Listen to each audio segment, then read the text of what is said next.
Subscribe کیجیے ہمارے channel نور رضا کو اور بیل آئیکن کو پریس کیجیے جس سے آپ کو ہماری نیو ویڈیو کی نوٹیفیکیشن ملتی رہے۔ اس خدا کی شان یہ ہے کہ جب کوئی بندے کو وہ اپنا دوست بنا لیتا ہے، جب وہ کسی کو اپنا بنا لیتا ہے تو پھر اللہ تبارک و تعالی اس کو اتنی طاقت و قوت عطا کرتا ہے کہ بندہ بندہ رہتا ہے لیکن اللہ کی قدرت کے جلوے اس بندے کے ہاتھ پر ظاہر ہوتے ہیں۔ وہ اشارہ کرتا ہے تو مردے زندہ ہو جاتے ہیں، وہ ٹھوکر لگاتا ہے تو مردوں کو زندگی ملتی ہے، وہ اشارہ کرتا ہے تو تقدیریں بدل جاتی ہے۔ میرے آقا فرماتے ہیں من کان للہ کان اللہ لہ، جو اللہ کا ہو جاتا ہے پوری کائنات اس کی ہو جاتی ہے۔ میرے پیارے آقا صلی اللہ علیہ وسلم کے پیارے دیوانوں، انہی ولیوں میں سے ایک ولی وہ ہیں جو صرف ولی نہیں، امام الاولیاء ہیں، سید الاولیاء ہیں، ولی الاولیاء ہیں۔ اللہ اکبر، جنہیں دنیا غوث اعظم کے نام سے جانتی ہے، شیخ عبد القادر کے نام سے جانتی ہے، سرکار قادریت کے نام سے جانتی ہے۔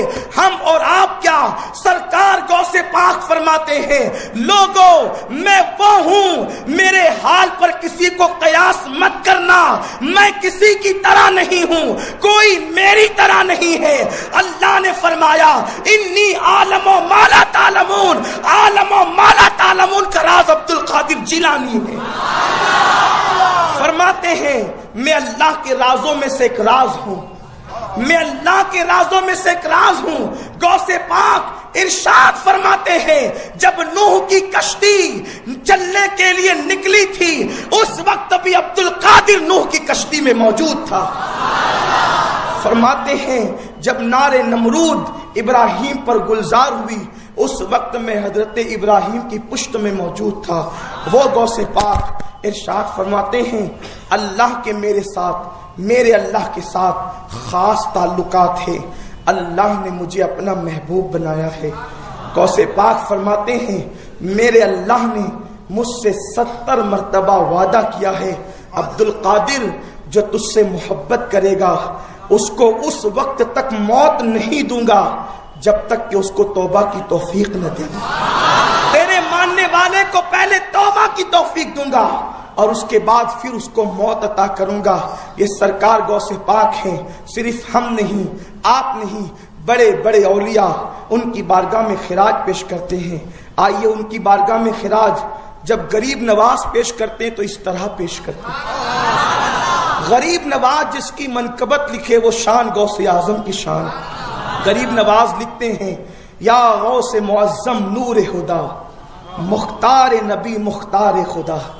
سرکار غوث پاک کو صرف غوث ہم ہی نہیں مانتے، ہندوستان کا سلطان جس نے 90 لاکھ کو کلمہ پڑھایا ہے وہ بھی انہیں غوث کہہ کر کے پکار رہے ہیں، کہتے ہیں یا غوث معظم نور خدا، مختار نبی مختار خدا، سلطان دو عالم قطب اولا، حیرات جلالت ارض و سما۔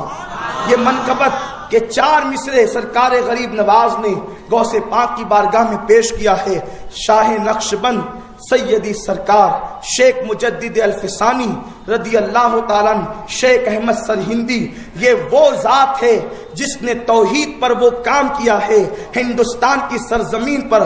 آج لوگ یہ کہتے ہیں کہ سنی توحید کے خلاف کام کر رہے ہیں، شرک کر رہے ہیں کہ وہ یا غوث المدد کی بات کرتے ہیں، غوث پاک کو مدد کے لیے پکارتے ہیں۔ نادانوں، جس نے اکبر کے دین الہی کو خاک چٹا دیا اس مجدد الفسانی کا عقیدہ سنو۔ وہ مجدد الفسانی جس نے توحید کے پرچم کو ہند کی سرزمین پر بلند کیا، جس نے ملحدوں کو خاک چٹایا، جس نے عظمت توحید کے لیے گوالیر کے قلعہ کے اندر جیل کی سلاخوں کے پیچھے جانا گوارا کیا لیکن باطل کے ساتھ اتحاد کرنا گوارا نہ کیا۔ وہ مجدد الفسانی کا عقیدہ کیا ہے؟ سنو، اس میدان کے اندر سنی تنہا نہیں ہے، ہمارا وہی عقیدہ ہے جو عقیدہ مجدد الفسانی کا تھا۔ مجدد الفسانی رحمت اللہ تعالی علیہ کے بچے ایک مولوی صاحب کے پاس مدرسہ پڑھتے تھے، ایک مولوی صاحب کے پاس علم حاصل کرتے تھے۔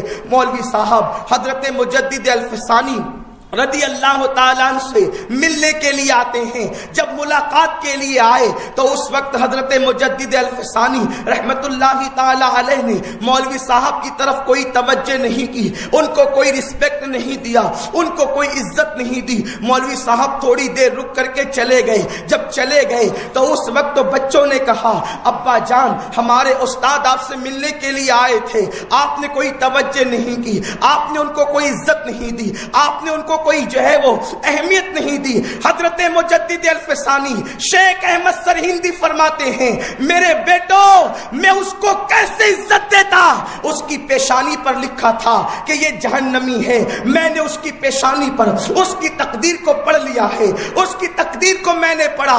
ارے ایک جنتی سرہندی جو ہے وہ کسی جہنمی کو عزت اور وقار کیسے دے سکتا ہے, اس کی پیشانی پر جہنمی لکھا تھا اس لیے میں نے اس کو کوئی عزت نہیں دیا. بچے قدم پکڑ لیتے ہیں, ابا جان اگر ہمارا استاد جہنم میں جائے گا تو آپ جیسے باپ کا فائدہ کس کو ملے گا, آپ کچھ کیجئے تاکہ ہمارے استاد کی تقدیر بدل جائے. اللہ اکبر. حضرت مجدد الفسانی فرماتے ہیں پیشانی پہ تقدیر پڑھنا تو الفسانی کا کام ہے, تقدیر بدل نہیں سکتا. یہ قدرت اللہ نے ولیوں میں سرکار غوث پاک کو عطا فرمائی.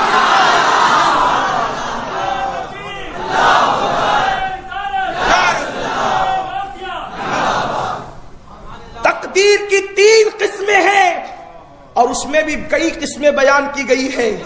بعض تقدیریں تو وہ ہے جو ہماری اپنی دعا سے بدل جاتی ہے, بعض تقدیریں وہ ہے جو اولیاء اللہ کے اشارے سے بدلتی ہے, جو ہماری دعاؤں سے نہ بدلے, جو عام ولیوں کی دعاؤں سے نہ بدلے, اس تقدیر کو غوث پاک بدل دیا کرتے ہیں. مجدد الفسانی کہتے ہیں کہ میں آج کی رات سرکار غوث پاک کی بارگاہ میں عرضی پیش کروں گا, اگر وہ توجہ کر دیں تو تمہارے استاد کا بیڑا پار ہو سکتا ہے.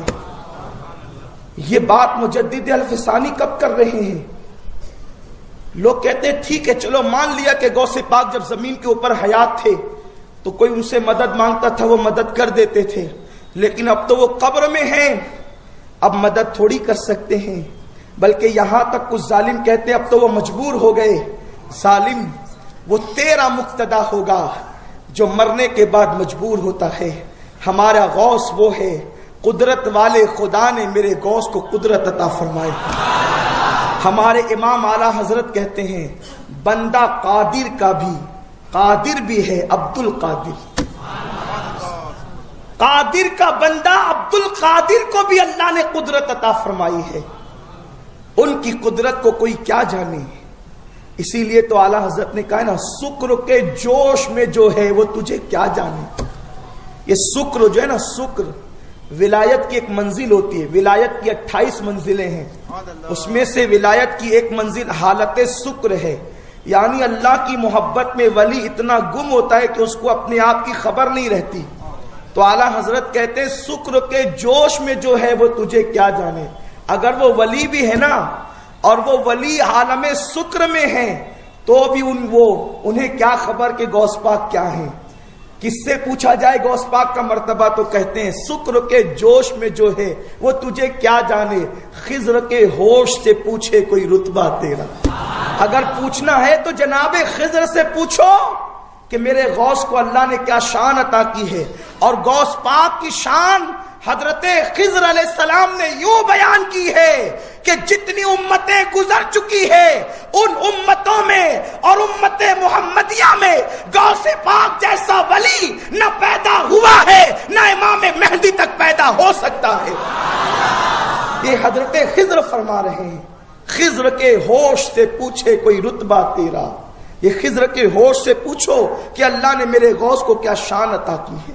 تو عرض یہ کر رہا تھا حضرت مجدد الفسانی نے فرمایا بیٹو آج کی رات میں غوث پاک کی بارگاہ میں عرضی پیش کروں گا, اگر وہ کرم کر دے تو تمہارے استاد کا بیڑا پار ہو جائے گا. کب کہا؟ غوث پاک کے پردہ فرمانے کے 450 سال کے بعد کہا. غوث پاک نے پردہ فرمایا 561 ہجری میں. اور مجدد الفسانی رحمت اللہ علیہ کا زمانہ جو ہے وہ 11ویں صدی ہے. آپ غور فرمائیں، وہ اپنی صدی میں کہہ رہے ہیں اور کہ میں غوث پاک کی بارگاہ میں عرضی پیش کروں گا. وہ سرہند میں ہے، غوث پاک کا مزار بغداد میں ہے، تو کہاں سے عرضی پیش کریں گے؟ تو پتہ چلا ہند میں رہ کر غوث پاک کو مدد کے لیے پکارنا یہ کسی مولوی کا طریقہ یا بدعت نہیں ہے، یہ مجدد الفسانی جیسے ولی کی سنت ہے.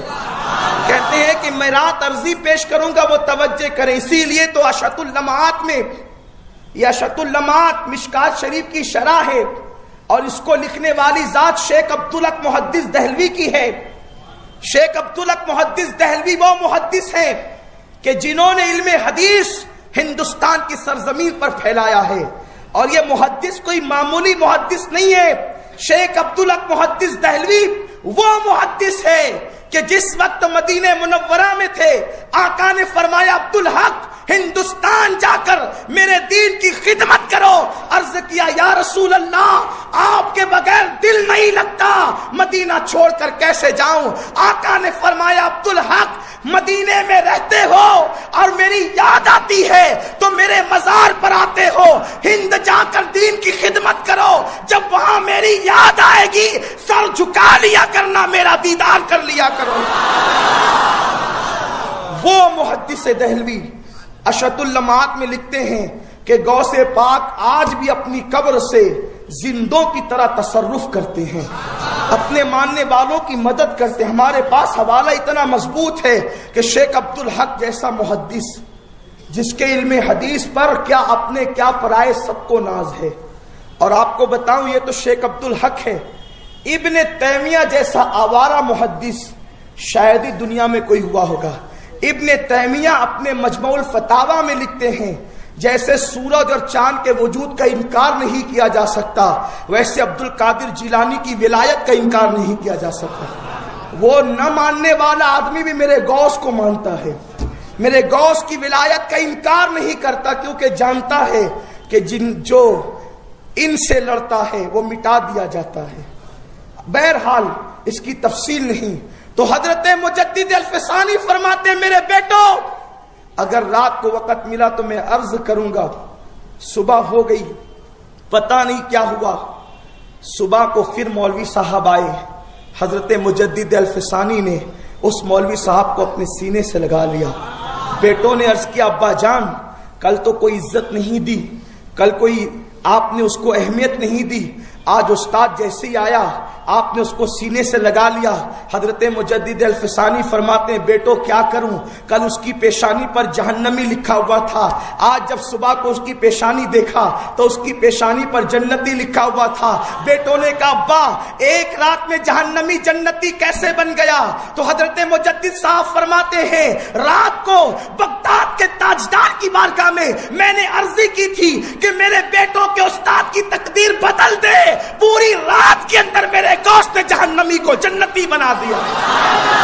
اسی لیے اعلیٰ حضرت کہتے ہیں میری تقدیر بری ہو تو بھلی کر دے کے ہے، میری تقدیر بری ہو تو بھلی کر دے کے ہے، محو اس بات کے دفتر پہ کروڑا تیرا.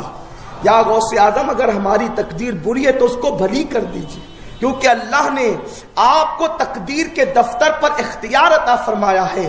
اور یہ ایک ہی بات نہیں، اس طرح کے درجنوں واقعات ہیں.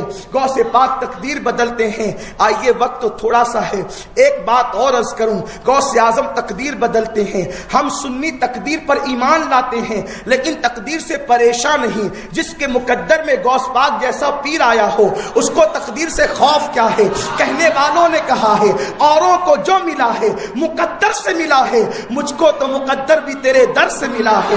یہ میرے غوث کی شان ہے.